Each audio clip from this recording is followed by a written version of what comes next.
ಇಂಥವ್ರನ್ನೆಲ್ಲ ತಗೊಂಡೋಗಿ ನಾವು ಕುಂಡ್ರಿಸ್ಕೊಂಡು ಈ ದೇಶ ಹಾಳೋರನ್ನ ಮಾಡಿದ್ರೆ ಹಿಂಗೆ ಈ ದೇಶ ಹಾಳಾಗೋಗ್ದಲ್ಲಿ ಇನ್ನೇನು ಕಡಿಮೆ ಆಯ್ತದೆಯೇ?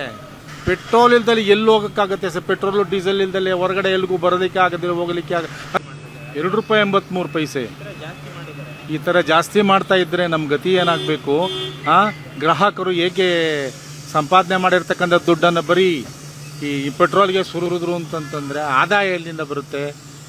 ಇದೆಲ್ಲವನ್ನು ಕೂಡ ಆಲೋಚನೆ ಮಾಡಬೇಕಾಗಿತ್ತು. ಏನು ಮಾಡ್ತೀರಾ? ಮೋದಿಯವರು ಇದನ್ನು ಆಲೋಚನೆ ಮಾಡಿ ಕಡಿಮೆ ಮಾಡಿದ್ರೆ ಬಹಳ ಉತ್ತಮ. ದರ ಕಡಿಮೆ ಆಗಲ್ಲ ಬಿಡಿ. ಜೀವನ ಶೈಲಿ ಅಂತಂತ ಇದಕ್ಕೆ ಬೇರೆ ಮಾರ್ಗವನ್ನು ಹುಡುಕಬೇಕು. ಆದರೆ ಬೇರೆ ಮಾರ್ಗ ಏನು ಕಾಣ್ತಾ ಇಲ್ವಲ್ಲ. ಬೇರೆ ಮಾರ್ಗವನ್ನು ಕಂಡು ಹಿಡ್ಕೊಳ್ತಕ್ಕಂಥದ್ದು ಏನಾದರೂ ಬಂದರೆ ಖಂಡಿತವಾಗ್ಲೂ ಮಾಡ್ಕೋಬೋದು. ಇದು ಭಾಳ ಜಾಸ್ತಿ ಆಯಿತು ರೀ. ಒಂದು ವಾರದಲ್ಲಿ 8-10 ದಿವಸದಲ್ಲೇ 3 ಸಾರಿ 4 ಸಾರಿ ಜಾಸ್ತಿ ಆದರೆ ಜನರ ಗತಿ ಏನು? ಅವರ ಆಹಾರ ಅದಕ್ಕೆ ಇದಕ್ಕೆಲ್ಲದಕ್ಕೂ ಕೂಡ ಸಂಪಾದನೆ ಬಗ್ಗೆ ಯೋಚನೆ ಮಾಡಿತ್ತು ಅಂತಂದರೆ ತುಂಬಾ ಕಷ್ಟ ಆಗುತ್ತೆ. ಮಾಡಲ್ಲ ಅವ್ರು ಮಾಡಲ್ಲ. ನಮ್ಮ ಬದಲಾವಣೆ ನಾವೇ ಮಾಡ್ಕೋಬೇಕೇ ಹೊರತು ಅವ್ರ ಬದಲಾವಣೆ ಮಾಡೋಕ್ಕಾಗಲ್ಲ. ನಾವು ಸರ್ಕಾರಗಳನ್ನು ಪ್ರಶ್ನೆ ಮಾಡಬೇಕಾಗಿರುವಂಥದ್ದು. ನಾವು ಅದನ್ನು ಮರ್ತೇ ಬಿಟ್ಟಿದ್ದೀವಿ. ಪೆಟ್ರೋಲ್ ಡೀಸೆಲ್ ಬೆಲೆ ಏರಿಸ್ತಾರ, ಮಾತಾಡೋದಿಲ್ಲ. ನೋಡಿ, ಇಲ್ಲೊಬ್ರು ಹಿರಿಯರು ಮಾತನಾಡಿದ್ದಾರೆ. ಪೆಟ್ರೋಲ್ ಡೀಸೆಲ್ ಅನ್ನ ಏರಿಸ್ಕೊಳ್ತಾ ಹೋದರೆ ಜನ ಯಾವ ರೀತಿ ಜೀವನ ಮಾಡಬೇಕು, ಮುಂದೆ ಭವಿಷ್ಯ ಏನು ಅನ್ನೋದ್ರ ಬಗ್ಗೆ ಹಿರಿಯರು ಮಾತನಾಡಿದ್ದಾರೆ. ಬಹಳಷ್ಟು ಜನ ಹಿರಿಯರಿಗೆ ಈಗ ಅರ್ಥ ಆಗ್ತಾ ಇದೆ ನರೇಂದ್ರ ಮೋದಿ ಅವರು ಸರಿಯಾದಂತಹ ರೀತಿಯಲ್ಲಿ ಆಡಳಿತ ಮಾಡ್ತಾ ಇಲ್ಲ ಅಂತ. ಹಿರಿಯರಿಗೆ ಗೊತ್ತಾಗ್ತಾ ಇದೆ ಯಾವ ರೀತಿ ಆಡಳಿತವನ್ನ ಮಾಡಬೇಕಾಗಿತ್ತು ಅದನ್ನು ಮಾಡ್ತಾ ಇಲ್ಲ. ಇವರ ಭಾವನೆಗಳನ್ನ ಬಿತ್ತಿ ಇವರು ಆಡಳಿತ ಮಾಡ್ತಾ ಇದ್ದಾರೆ ಅನ್ನೋ ವಿಚಾರವನ್ನ ಹಿರಿಯರು ಮಾತನಾಡ್ತಾ ಇದ್ದಾರೆ. ನಿಮಗಿದು ಅರ್ಥ ಆಗ್ತಾ ಇಲ್ಲ, ಇವತ್ತಿನ ಯುವಕರಿಗೆ ಅರ್ಥ ಆಗ್ತಾ ಇಲ್ಲ. ಮೀಡಿಯಾಗಳು ಮಾತನಾಡಬೇಕಾಗಿತ್ತು. ಮೀಡಿಯಾಗಳಿಗೆ ಇವತ್ತು ಮುಖ್ಯವಾಗಿ ರಾಜಕೀಯವನ್ನ ಇಟ್ಕೊಂಡು ಹೋಗ್ತಾ ಇದ್ದಾರೆ.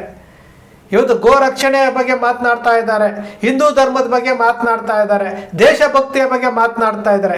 ಇದು ಮೀಡಿಯಾಗಳು ಮಾತನಾಡಬೇಕಾಗಿದ್ದಂತಹ ಮಾತುಗಳಲ್ಲ. ಇವರು ಮಾತನಾಡಬೇಕಾಗಿರೋದು ಜನರ ಧ್ವನಿಯಾಗಿ. ಇಲ್ಲಿ 3 ಜನ ಹಿರಿಯರು ಮಾತನಾಡಿರುವಂತಹ ಮಾತುಗಳನ್ನು ಕೇಳ್ಕೊಳ್ಳಿ. ಈ 3 ಜನ ಹಿರಿಯರು ಮಾತನಾಡಿರುವಂತಹ ವಿಚಾರಗಳು ದೇಶದ ಬಗ್ಗೆ ಮಾತನಾಡಿರುವಂಥದ್ದು. ಅವರಿಗೆ ಗೊತ್ತಿದೆ ಸ್ವತಂತ್ರ ಅಂದರೆ ಏನು ಗೊತ್ತಿದೆ, ಸ್ವತಂತ್ರವನ್ನು ಬ್ರಿಟಿಷರಿಂದ ನಾವು ಯಾವ ರೀತಿ ಬಿಡಿಸ್ಕೊಂಡಿದ್ದೀವಿ ಅನ್ನೋದ್ರ ಬಗ್ಗೆ ಗೊತ್ತಿದೆ. ಇವತ್ತು ಯಾವ ರೀತಿ ದಾರಿ ತಪ್ತಾ ಇದ್ದಾರೆ ಅನ್ನೋದ್ರ ಬಗ್ಗೆ ಈ ಹಿರಿಯರಿಗೆ ಗೊತ್ತಾಗ್ತಾ ಇದೆ. ಆದರೆ ನಮಗೆ ಅರ್ಥ ಆಗ್ತಾ ಇಲ್ವಲ್ಲ. ಇದು ನಾವು ಎಲ್ಲಿಯವರೆಗೂ ಈ ರಾಜಕಾರಣಿಗಳ ಗುಲಾಮರಾಗಿರ್ತೇವೆ? ಇವತ್ತಿಗೂ ಸಹ ನಮಗೆ ಗುಲಾಮಗಿರಿತನ ಹೋಗಿಲ್ಲ. ಹಿರಿಯರಿಗೆ ಅರ್ಥ ಆಗ್ತಾ ಇರುವಂತಹ ವಿಚಾರ ಯುವಕರಿಗೆ ಯಾಕೆ ಅರ್ಥ ಆಗ್ತಾ ಇಲ್ಲ? ಪ್ರತಿ ದಿವಸವೂ ನಾವು ನೋಡ್ತಾ ಇದ್ದೇವೆ ಕೆಲಸಕ್ಕೆ ಬಾರದಂತಹ ವಿಚಾರಗಳು, ಆಗದೇ ಇರುವಂತಹ ವಿಚಾರಗಳ ಬಗ್ಗೆ ಮಾತನಾಡ್ತಾ ಇದೀವಿ ಹೊರತು ನಾವು ಆಗಬೇಕಾದಂತಹ ವಿಚಾರಗಳನ್ನು ನಾವು ಮಾತನಾಡ್ತಾ ಇಲ್ಲ. ಕಷ್ಟಪಟ್ಟು ಸ್ವತಂತ್ರ ತೆಗೆದುಕೊಂಡಿದ್ದೀವಿ ಭಾರತಕ್ಕೆ ಕಷ್ಟಪಟ್ಟು ಬ್ರಿಟಿಷರ್ನ 100 ವರ್ಷಗಳ ಕಾಲ ಬ್ರಿಟಿಷರು ನಮ್ಮನ್ನು ಭಾರತೀಯರನ್ನ ಗುಲಾಮರನ್ನಾಗಿ ಮಾಡ್ಕೊಂಡಿದ್ರು. ಅವ್ರನ್ನ ಓಡಿಸೋದಕ್ಕೆ ಲಕ್ಷಾಂತರ ಜೀವಗಳು ಬಲಿದಾನ ಆಗಿದ್ದಾವೆ. ಇಂತಹ ವಿಚಾರದಲ್ಲಿ ಇವತ್ತಿಗೂ ನಾವು ಏನೇನು ಮಾತನಾಡ್ತಾ ಇದ್ದೀವಿ? ಇಂಡಿಯಾ ಪಾಕಿಸ್ತಾನ್ ವಿಭಜನೆ ಬಗ್ಗೆ ಮಾತನಾಡ್ತಾ ಇದ್ದೀವಿ. ಇಂಡಿಯಾ ಪಾಕಿಸ್ತಾನ್ ವಿಭಜನೆಯ ಸಮಯದಲ್ಲಿ ಲಕ್ಷಾಂತರ ಜನ ಹಿಂದೂಗಳನ್ನು ಮರಣ ಹೋಮ ಮಾಡಿದ್ರು ಅನ್ನೋದ್ರ ಬಗ್ಗೆ ಮಾತಾಡ್ತಾ ಇದ್ವಿ. 1947 ಬಗ್ಗೆ ಮಾತನಾಡ್ತಾ ಇದ್ವಿ ನಾವು. 1947 ಬಗ್ಗೆ ಮಾತನಾಡ್ತಾ ಇದ್ವಿ. ಆದರೆ 1947 ಸ್ವತಂತ್ರ ಬಂದಂತಹ ಭಾರತವನ್ನು ಯಾವ ರೀತಿ ನಾವು ಉಳಿಸ್ಕೊಂಡು ಹೋಗ್ಬೇಕು ಅನ್ನೋದ್ರ ಬಗ್ಗೆ ನಮ್ಮ ಪರಿಜ್ಞಾನ ಇಲ್ಲ. $100 ಆದರೂ ಮಾತಾಡೋದಿಲ್ಲ, ಪೆಟ್ರೋಲ್ ಬೆಲೆ ಏರಿಕೆ ಆದರೂ ಮಾತಾಡೋದಿಲ್ಲ, 224 ಲಕ್ಷ ಕೋಟಿ ಸಾಲ ಆದರೂ ಮಾತಾಡೋದಿಲ್ಲ.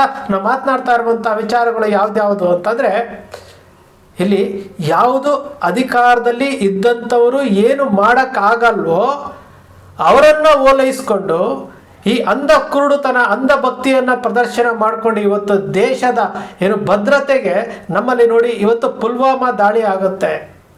500 kg RDX ಭಾರತದೊಳಗಡೆ ಬಂದು ಯೋಧರನ್ನು ಸಾಯಿಸಿ ಅವನು ಹೋಗ್ತಾನೆ. ಮೊನ್ನೆ ದಿವಸ ಮೀಡಿಯಾಗಳಲ್ಲಿ ಚರ್ಚೆ ಆಗುತ್ತೆ, ಪಾಕ್ ಆಕ್ರಮಿತ ಕಾಶ್ಮೀರದಲ್ಲಿ ಒಬ್ಬ ಆ ಉಗ್ರ ಪುಲ್ವಾಮಾ ದಾಳಿ ಮಾಡಿದಂತಹ ಉಗ್ರನನ್ನು ಮುಖ್ಯಸ್ಥನನ್ನು ಅಲ್ಲಿರೋನು ಕೊಂದಾಗ್ದ ಅಂತೇಳಿ. ಅಂದರೆ ಪಾಕ್ ಆಕ್ರಮಿತ ಕಾಶ್ಮೀರದಲ್ಲಿ ಆ ಸಂಘಟನೆಯ ಉಗ್ರನನ್ನ ಇವರು ಕೊಂದಾಕಿದ್ದನ್ನ ನಮ್ಮ ಭಾರತೀಯರು ಸಂಭ್ರಮಿಸ್ತಾ ಇದ್ದಾರೆ ಹೊರತು ಈ ಪುಲ್ವಾಮಾ ದಾಳಿಯನ್ನ ಮಾಡಿದಂಥವನು ಯಾರು, ಅವರನ್ನು ಹೊಡಿಬೇಕು ಅನ್ನೋದು ಇವ್ರಿಗೆ ಯಾರಿಗೂ ಬರಲಿಲ್ಲ. ಇವರು ಅಲ್ಲಿ ಹೋಗಿ ಹೊಡೆದ್ವಿ, ಪಾಕಿಸ್ತಾನಕ್ಕೆ ಹೊಡೆದ್ವಿ, ಇನ್ನೂ ಮತ್ತೊಂದು ಕಡೆ ಹೊಡೆದ್ವಿ ಅಂತ ಹೇಳ್ತಾ ಇದ್ದಾರೆ ಹೊರತು ಇಲ್ಲಿ ಬಾಲ್ಕೋಟ್ ಬಗ್ಗೆ ಮಾತನಾಡ್ತಾ ಇದ್ದಾರೆ ಹೊರತು ಇಲ್ಲಿ ಪಕ್ಕದಲ್ಲೇ ಪಾಕ್ ಆಕ್ರಮಿತ ಕಾಶ್ಮೀರದಲ್ಲಿ ಇರುವಂತಹ ಉಗ್ರನನ್ನು ಹೊಡಿಲಿಕ್ಕೆ ನಮ್ಮ ಕೈಲಿ ಆಗಲಿಲ್ಲ. ನಾವು ಯಾರೋ ಹೊಡೆದಿದ್ದನ್ನು ಅವನನ್ನು ಹೇಳ್ಕೊಂಡು ಶಬಾಷ್ಗಿರಿ ಕೊಡ್ತಾ ಇರುವಂಥದ್ದು. ಆಪರೇಷನ್ ಸಿಂಧೂರ ಅಂತ ಮಾಡ್ಕೊಂಡು ಕ್ರೆಡಿಟ್ ತಗೊಂಡ್ರಲ್ಲ ಇವರು. ಪೆಹಲ್ಗಾಮಲ್ಲಿ ಅಷ್ಟು ಜನ ಸತ್ತರಲ್ಲ. ಇವತ್ತಿನವರೆಗೂ ಆ ಉಗ್ರ ಒಳಗಡೆ ಹೇಗೆ ಬಂದ, ಆ ಉಗ್ರ ಹೊಡೆದು ಎಲ್ಲೂ ಹೋದ, ಆ ಉಗ್ರ ಹೋದ್ಮೇಲೆ ಅವನು ಯಾರು, ಇವತ್ತಿನವರೆಗೂ ಕಂಡುಹಿಡಿಯೋಕ್ಕಾಯ್ತಾ? ಭಾವನಾತ್ಮಕ ವಿಚಾರಗಳು. ಆಪರೇಷನ್ ಸಿಂಧೂರ, ಹೆಣ್ಣು ಮಕ್ಕಳು ಅಲ್ಲಿ ತನ್ನನ್ನು ಗಂಡನನ್ನು ಕಳ್ಕೊಂಡಿದ್ದ ತಕ್ಷಣ ಭಾವನಾತ್ಮಕವಾಗಿ ಆಪರೇಷನ್ ಸಿಂಧೂರ ಅಂತ ಮಾಡ್ತಾರೆ. ಇದೇನಾ ಆಡಳಿತ ಮಾಡ್ತಾ ಇರುವಂಥ ಲಕ್ಷಣ? ಇದೇನಾ ಭಾರತದ ಆಡಳಿತ? ನಾವು ಪ್ರಶ್ನೆ ಮಾಡಬೇಕ್ರಿ. ನಾವು ಸುಮ್ಮನೆ ಏನೋ ಒಂದು ಮೀಡಿಯಾ ಇಟ್ಕೊಂಡಿದ್ದೀವಿ, ಒಂದು ಯೂಟ್ಯೂಬ್ ಚಾನಲ್ ಇಟ್ಕೊಂಡಿದ್ದೀವಿ, ಅದಕ್ಕೆ ಲೈಕು ವ್ಯೂಸು ಬರುತ್ತೆ, ಆ ವ್ಯೂಸ್ಗೋಸ್ಕರವಾಗಿ ನಾವೇನೋ ಮಾಡ್ತೀವಿ ಅಂತಲ್ಲ. ಈ ದೇಶದ ಪ್ರಧಾನಮಂತ್ರಿಗಳು ನಿರಂತರವಾಗಿ ತಪ್ಪು ಮಾಡ್ತಾ ಇದ್ದಾರಲ್ಲ, ನಿರಂತರವಾಗಿ ತಪ್ಪು. ಆ ತಪ್ಪುಗಳನ್ನು ಪ್ರಶ್ನೆ ಮಾಡಬೇಕಾದಂಥ ಕರ್ತವ್ಯ ಯಾರದ್ರಿ? ನಮ್ಮದೇ ಅಲ್ವಾ? ಆ ಪ್ರಶ್ನೆ ಮಾಡಬೇಕಾದಂಥ ಕರ್ತವ್ಯವನ್ನು ನಾವು ಮರೆತು ಬೇರೆಲ್ಲ ಮಾತನಾಡ್ತಾ ಇದ್ದೀವಲ್ಲ ನಾವು. ಹಿರಿಯರಿಗೆ ಇವತ್ತು ಅರ್ಥ ಆಗ್ತಾ ಇರುವಂತಹ ವಿಚಾರ ಯುವಕರಿಗೆ ಅರ್ಥ ಆಗಿದ್ದರೆ ಪ್ರಶ್ನೆ ಮಾಡ್ತಿದ್ರು, ಆದರೆ ಪ್ರಶ್ನೆ ಮಾಡೋದನ್ನೇ ಮರ್ತು ಬಿಟ್ಟಿದ್ದಾರೆ. ಒಂದಷ್ಟು ಜನ ಸೋಷಿಯಲ್ ಮೀಡಿಯಾದಲ್ಲಿ ನಾವು ನೋಡ್ತಾ ಇದ್ದೀವಿ. ಎಲ್ಲರಿಗೂ ಇವತ್ತು ಹೊಟ್ಟೆ ತುಂಬ ಇರುವಂಥವರು, ಅಂಕಣಕಾರರು, ಏನು ಆರ್ಥಿಕ ವಿಚಾರಗಳನ್ನು ತಿಳ್ಕೊಂಡಿರುವಂಥವರು ಪೋಸ್ಟ್ಗಳನ್ನು ಮಾಡ್ತಾರೆ. ಯಾವ ರೀತಿ ಪೋಸ್ಟನ್ನು ಮಾಡ್ತಾರೆ ಅಂತಂದರೆ ನರೇಂದ್ರ ಮೋದಿಯವರು ಸಾಕ್ಷಾತ್ ದೇವರು ಅನ್ನೋ ರೀತಿಯಲ್ಲಿ ಬಿಂಬಿಸ್ತಾರೆ. ಮತ್ತಷ್ಟು ಪೋಸ್ಟ್ಗಳು ಬರ್ತಾ ಇದೆ. ನರೇಂದ್ರ ಮೋದಿಯವರನ್ನ ಶ್ರೀರಾಮಚಂದ್ರನನ್ನು ಮಾಡಿ ಲಕ್ಷ್ಮಣನ ಪಾತ್ರಧಾರಿಯಾಗಿ ಯೋಗಿ ಆದಿತ್ಯನಾಥ್ ಅವ್ರನ್ನ ಫೋಟೋವನ್ನು ಬಿಂಬಿಸ್ತಾ ಇದ್ದಾರೆ. ಯಾವ ಸಂದೇಶ ಕೊಡಲಿಕ್ಕೆ ಹೊರಟಿದ್ದಾರೆ ಇವರು? ಶ್ರೀರಾಮಚಂದ್ರ ಲಕ್ಷ್ಮಣನ ಆಡಳಿತದಲ್ಲಿ ರಾಮ ರಾಜ್ಯದಲ್ಲಿ ಹೆಣ್ಣು ಮಕ್ಕಳಿಗೆ ಭದ್ರತೆ ಇತ್ತು, ಸತ್ಯ ನ್ಯಾಯ ನೀತಿ ಧರ್ಮ ಇತ್ತು.